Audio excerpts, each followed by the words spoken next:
மத்திய அரசு மற்றும் ரயில்வேயில் வேலை வாங்கி தருவதாக கூறி போலி நியமன ஆணைகளை வழங்கிய வழக்கில் தமிழகம் உட்பட பல மாநிலங்களில் அமலாக்கத்துறை சோதனை மேற்கொண்டனர். வனத்துறை, ரயில்வே, தபால் துறை உட்பட 40க்கும் மேற்பட்ட துறைகளின் பெயர்களில் போலி பணி ஆணைகளை உருவாக்கி மோசடி கும்பல் பலரையும் ஏமாற்றியுள்ளது. சென்னை வில்லிவாக்கத்தில் ரயில்வே ஊழியர் ஒருவரது வீட்டில் அமலாக்கத்துறையினர் சோதனை மேற்கொண்டனர்.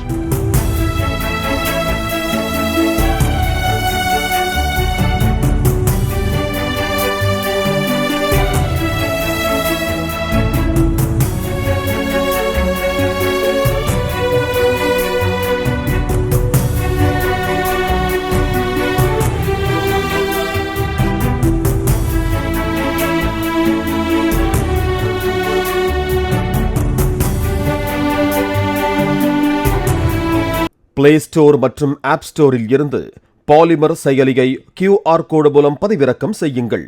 செய்திகளை உடனுக்குடன் பெறுங்கள்.